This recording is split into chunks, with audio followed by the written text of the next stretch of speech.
Hello and welcome to our channel. This is Universal Heritage Television Niger. On our hand once again is our program Face to Face on UHTV Niger. Our guest today is Nkem Ekeopara. We are going to unveil him in a short while. My name is Afam Echi. Please remember to like our Facebook page and subscribe to our YouTube platform. Today in Nigeria is Democracy Day. That is a day the government set aside to mark democracy and commemorate the death of MKO Abiola, a symbol of democracy. Democracy Day used to be observed in the past on May 29th before it was shifted by the government of President Muhammadu Buhari to June 12th. And that is here we are today, marking the day. My guest is Nkem Ekeopara, as I have told you. He is an indigene of Ihiagwa. Nkem studied agric-engineering at the University of Nigeria, Nsukka. He also bagged a postgraduate diploma in journalism at the popular IIJ, International Institute of Journalism. He used to be Executive Secretary, Chairman, Board of Secretary, Research and Development International, Lagos, from where he also ascended to the position of Editor-in-Chief, Research and Development Quarterly Journal, a journal of Research and Development International. He's a columnist, a contributing editor of US Africa Online, a multimedia network. He is a very creative person. He writes books, he's a poet. He's so many things rolled into one. Mr. Nkem, you are welcome to our program. My pleasure. I'm delighted to be here, Afam. It's okay. I will want to find out how were you able to make it to this place, drawing from the fact that you come from a community where erosion, ravages everywhere, and sometimes you need to swim through the floods to come out. How did you make it? Well, we've lived with it for quite some time, and it has really forced some of us to relocate. As a statement of fact, I no longer stay there, and I hardly visit home because there is no way to get to where I'm going in a manner that you should get there and return to your place wherever you are, and you don't feel the pains as though you have traveled from here to Lagos. That's just a simple truth. Yeah, but the government has been telling us they've been doing that. I remember that road is supposed to be one of the roads President Muhammadu commissioned in 2021 or so. Is it 2020 or 2021 when he came to commission that road? In the early life of this administration. Okay. That the road that links Nekede, Ihiagwa, Futo, and then connecting Port Harcourt roads. So why is this still an issue? Well, you see, if you apply that road now, you'll be able to drive to where we call police post. That's where you have the police post and the police college, somewhere around there. That's where the asphalting of the road, stopped. Then from there into Ihiagwa, and if you now want to proceed to make connection with Obinze, okay, it's impassable. As a matter of fact, the bridge is collapsed. Yeah, I know the bridge was collapsed, so it has not been fixed. Well, I understand. I haven't been there physically to check. I understand there's some work going on there now, and I don't know exactly what is being done. As an engineer, there is a difference between a bridge and a culvert. So I don't know whether a proper bridge is being put in place or just a culvert is going to be used to make it passable. Okay, well, maybe we may return to that in another program to talk about roads in Imo State. Okay. Now, the burning issue today is Democracy Day in Nigeria. Now, in retrospect, what will you look at? How will you see democracy in the last 24 years in this country? Have we been getting it right? Are we actually practicing democracy? What are your thoughts? Well, my thoughts will basically draw from the past. Okay. You know, we need to review why there is so much nostalgia about, I'm going to be talking about the Eastern region now, about the Zig's era, about the Opara's era, and about Mbakwe's era. Okay. As a person, you know, and all of us understand that the quality of life available to the poorest person in this society tells a lot about that society. I mean, in the days of Opara, for instance. In other words, if I get you right, what you're saying, the quality of life of the poor persons in the society is a reflection of the leadership qualities exactly of that society. Exactly. Okay. Okay. So in the days, in the Dr. Emma Opara's days, I am aware that there was a cattle ranch in Obudu, which I think, creditably, Donald Duke tried to revive.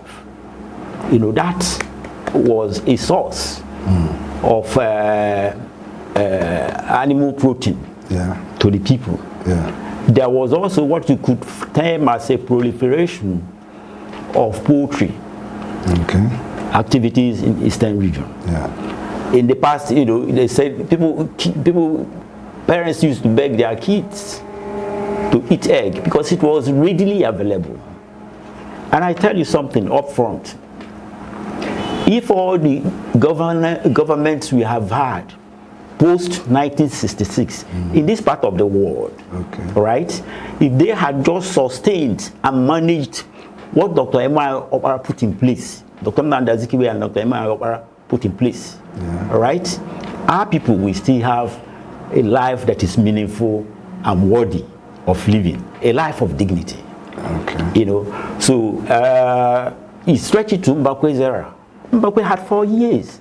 So sometimes when people make this argument that they need another term, they fight over it, you seem to see them like people who didn't have plans and ideas before coming into office. Right? So it took Mbakwe 4 years to do all the things he did in all Imo State, comprising Imo, Abia, and Ebonyi State. That's correct. That's right. You understand? So if they had just simply managed those things, you know, kept them going, there will be jobs for our youths. There will be, I mean, the dignity of life in this part of the world wouldn't deteriorate to the level I see now whenever I step out. You know, so that's the situation. And then now coming to this way, where we are, I believe we need to tell ourselves the basic truth.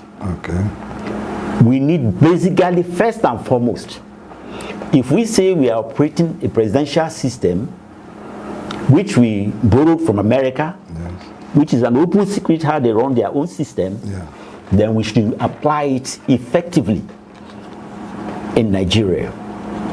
What do I mean by that? I mean you should let off hand the resources of the states. Let us at a minimum go back to what was post pre-66, which was 50-50. 50 to the regional governments, 50% to the regional governments, and then 50% to the federal government to handle issues like migration, foreign affairs, and stuff like that. You know, but primarily, if indeed we are to assess ourselves with the indices of the past and what we now have, which deteriorates as the year moves down, then I cannot, in my clear conscience and good conscience, give the current thing we have had since 1994 a C. And a C, in my time at the university, was 50. I can't give them that. Okay, in other words, democracy has not helped us. We have not achieved, at least from the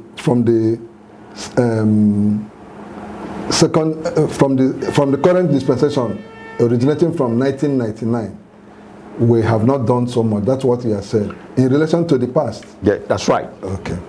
Now, where do you locate the problem? Is it in the democracy itself? Because sometimes people tell you democracy is expensive. Some people say we should try some other system. Or is it in the system we run, the way we run it, the processes, or in the people? Where do you locate the challenge? The challenge are the three. The three? Yes. Okay. The people who run the system. Yes. The people who run it, and the other point you made. Okay. Now we like I pointed out, let's be frank. We have had 24 years of democracy, right? Yes. Who have been the leaders of this democratic journey? If I may be allowed, I use this word. Quasi-militaristic administrations have governed for 16 years. Explain that. Quasi-militaristic administration.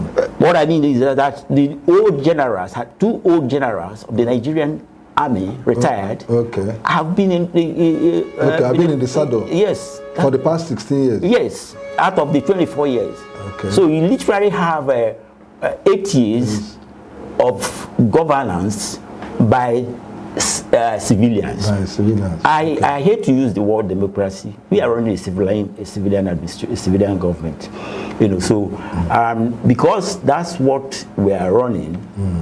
And some of us feel like, well, it's best than having it, rather having an outright military administrator or a military background person who probably now has converted the office of the government to personal use, the so-called seaside presidents in Africa. You know. So we need to change something which is fundamental, and that's address the issue of the constitutional review. And when I say about constitutional review, I'm talking about we can still run the presidential system, but it must be run in accordance with the laid down rules from where we borrowed it. Okay. Now, there is this issue that in the past, we used to know that when government steps out of line, the people react. The people protest. Either they also go on strike or one kind of demonstration or the other. You remember, take your mind back in the days of very strong student unionism, you know, and active trade unions. What you look at now, the society appears to be so tolerant of a lot of things that it is, you can say, virtually everybody and everything gone docile, you know. And you begin to wonder, is it to say that bad governance has overwhelmed every person, that we are not too pliant, you know, too tolerant, you know, and too accommodating of even things that hurt us? Or do you think the people have become so compromised by those in governance, you know, that anything goes? You know, sometimes you begin to wonder where we are heading to. I don't know whether you get my question. I do. Yes. And I will tell you. Okay. I think the characters that emerged in 1999, and some of them we have continued to see, are partly the problem. They sort of weaponized poverty. Because of weaponization of poverty, you can go to the village or a community that has like 8 villages and rent the women of that community with 1,000 naira to be at your event. Because that 1,000 naira is like 1 million to them. If we had done the proper place, 2 things in the current world: practicing agriculture at the level it is practiced now, and developing our IT.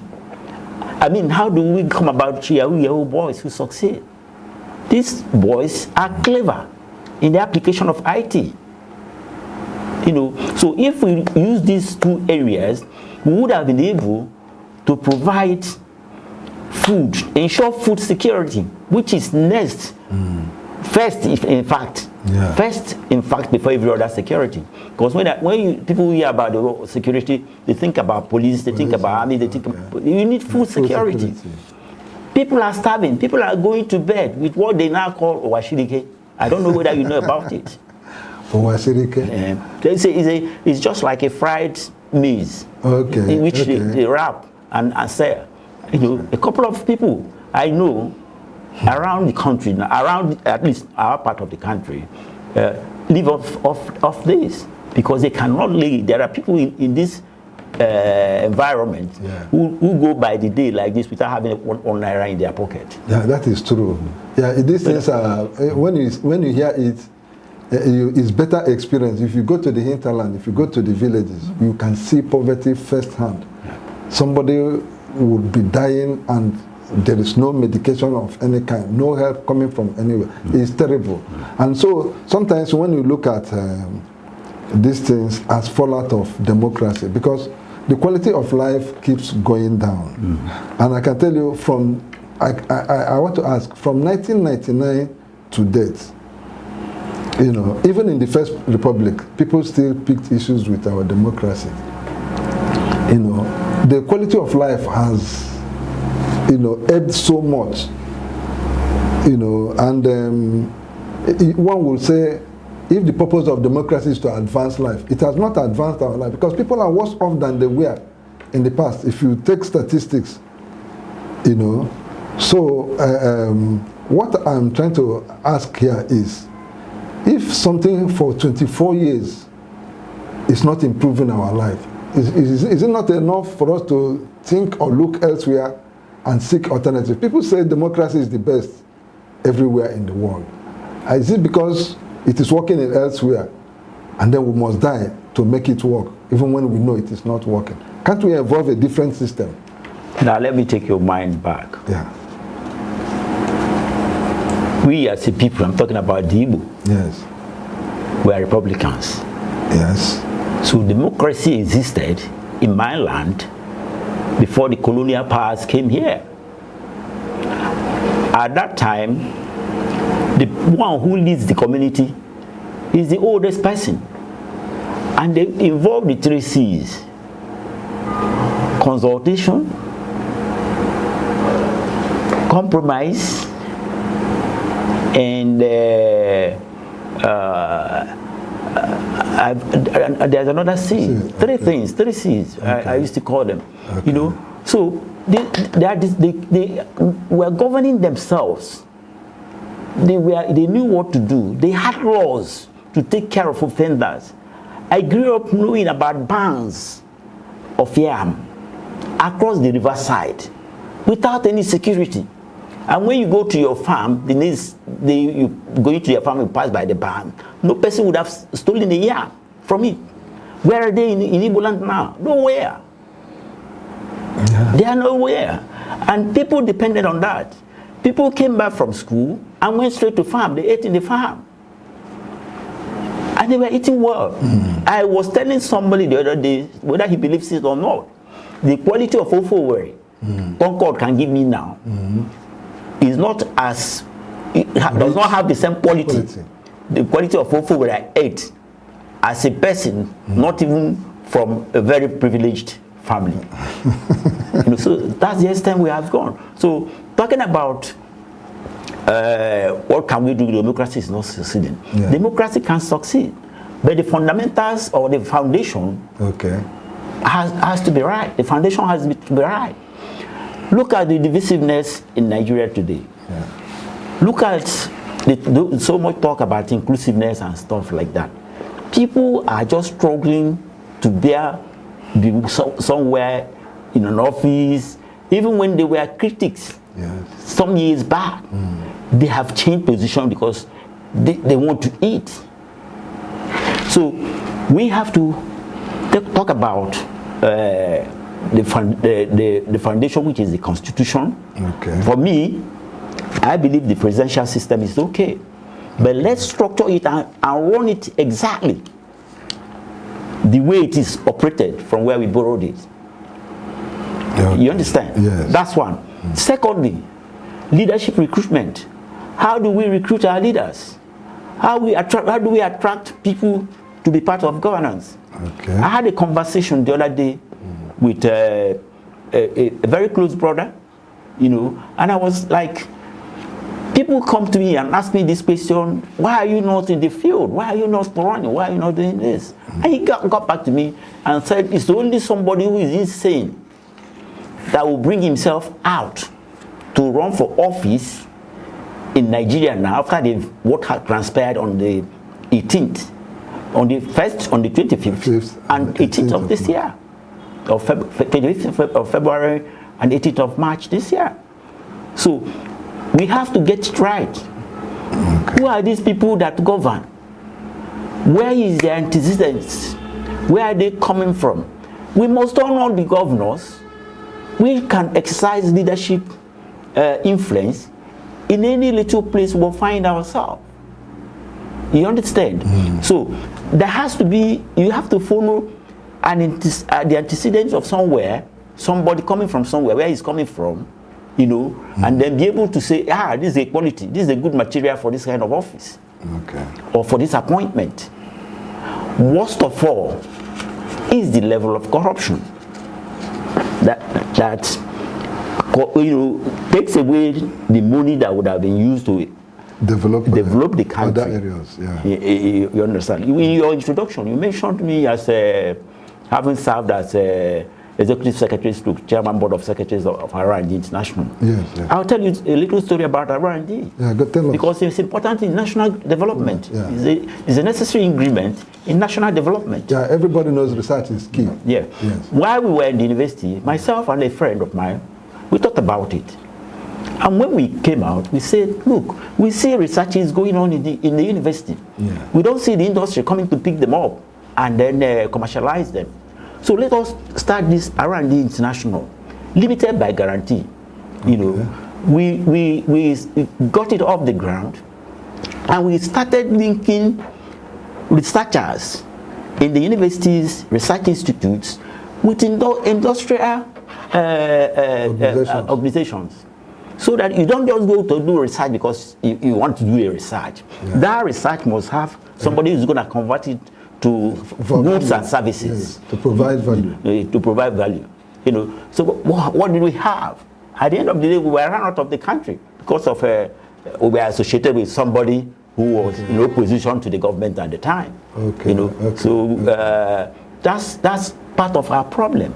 But then it's not too late for us. Yeah. They say in Igbo that money So you can go back and resuscitate that program. Exactly. If it's not enough for you to get TV cameras and show some of these things, there has to be a vote. What is your vote for education, for instance? Yeah. What is your vote for R&D in the educational system? Who is getting a grant for quality work he's doing, quality research he's doing in a university or research institute? You know, these are the issues. Yeah, but I think that's where the problem lies, because this is one of the issues ASU has been agitating for. You know, the research grants are not coming. The government is not funding research. Mm-hmm. They claim they can do so much, but their hands are tied. Mm-hmm. There is little they can do. You know, and some of the good hands, you know, people with creativity, ingenuity, they go outside and they become something else, and they bring back Nigerians outside are doing very well on top of whatever they are doing, but down here, Nigerians breathtaking efforts you can see here and there, you know, in virtually every field of endeavor, but down here, I don't know why it is like that. Well, it is like that because if we have to be factual, we don't have people where we have had. I must acknowledge, and I'm not being partisan about this. Yes. I'm talking about facts I can conveniently defend anywhere in any part of the world. Okay. Where there has been an exception. Yes. In the entire Southeast.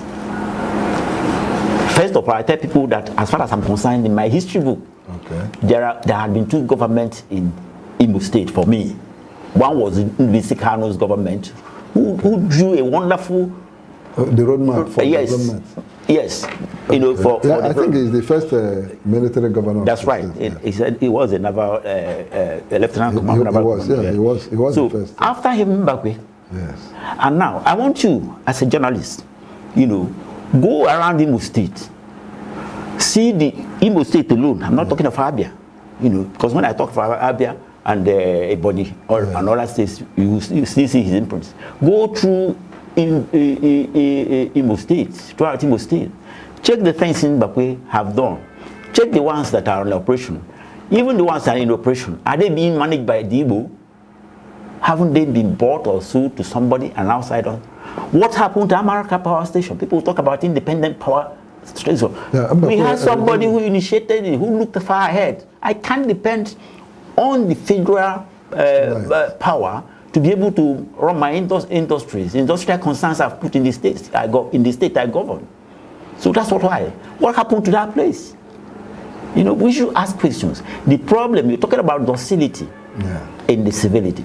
It's just that, except you want to remain hungry, you know, there is no other way. They have reduced people to accept whatever that comes on their table. But let's hope there will be a difference going down the line, because I was going to mention in Anambra, you know, Anambra has had incremental development, as it were, in a manner that puts them far ahead other states. Okay. And I am talking about when Mbadijuju was there. I think he was the first governor. Yes, he was. He was the first civilian governor in 1999, right? Yes. So I don't know what much he did, you know, but his success. He didn't do much. Remember, he was asked, we are tired, and and he was paying royalty to the powers that be. You understand, you know. So, but somebody came on from somewhere. He was saw as somebody credible. They went to Professor A.B.C. Nwosu and asked him, we want a governor that can work for Anambra State. He said he would give them 3 names. And they said, who are these 3 people? He said P2B, P2B 2, P2B 3. Those are the 3 recommendations. In other words, it's P2B that can make a difference in this state. And it's so glaring what he did in the environment, you know. So going forward, I think maybe the populace itself should find a means, credible means for survival, and then if they're able to survive, they can then do away with their docility, because I think a vibrant civil society is important. And I'm talking about the Chief Mobani era, the Beko, the Ghana frontline, and other people like that. We don't have such people now. It's only Barrister Abakoba and Sani, Obasani and Father Kuka, who the only people that are speaking. You know, so people have to find the courage. If no one is asking any person to go destroy anything, I'm against violence of any type. Having experienced what true violence is as a child during the war, right? But then, if we continue this way, as I tell you now, and I'm quoting the governor of Edo State, I think is one of the good ones out there now. This country, most states, this month, June, won't be able to pay salaries because Nigeria is broke. Search for Godwin Obaseki and his views on this issue. Okay, that's so much taken. Now, finally, we want to round off the program. I want you to assess Igbo politicians and their roles, what they have done to significantly develop or underdevelop the states. You know, the Igbo politician, just like you try to draw attention to the past. You know, the current crop of politicians, how do you see their performance? Well, it depends. I told you that assessment of any person or any government lies in the quality of life available to the poorest person in the society. Okay. How are poor people faring? It's only because of our system, our extended value system as Igbo people. Yes. That's why some of our people are not dying in their thousands as we speak. Okay. You being able to visit the inner communities, right? Yeah. And that's for me the assessment index. Okay. What is the quality of life available to the weakest member of the society? What is the quality of security available to the weakest in the society? What is the quality of healthcare, education available to the poorest person in the society? Part of what ASU has been fighting for is to be able to make it sure that poor people are able to send their school kids home.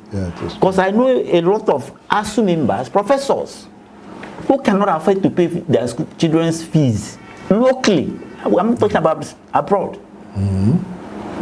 Locally? Yes. Professors? Especially since after their last strike. Yes. You understand? You know, so what we need to do is to, the way I started, seek a way, if we want to move forward, to do away the power of money and politics. Okay. And using money to buy up the people, the poor people, because ordinarily they won't sell their conscience. But when you're hungry, they say a hungry man is an angry man. He can do anything. Yeah, so He's desperate. Yeah. Okay, thank you so much for coming to our program, Nkem. My pleasure. Yeah, viewers, for having me. Yeah, viewers, this is where we draw the curtain, and he has said so much, insisting that the politicians have weaponized poverty, and the rural folks, ordinarily, who may not, compromise because of hunger, get desperate to do anything. And he has also stated the importance of research and development in our development process and whatever we are doing. And now I said the recruitment process is part of the challenges we have. How we throw up leadership is faulty, and this is the reason we are not getting it right. Even though he sees that democracy is good, the presidential system is good, but something must be done to take away the influence of money so that we can get it right. On this note, we round it off. My name is Afam Echi. Please remember to like our Facebook page and subscribe to our YouTube platform, and continue to keep a tab with us. Thank you.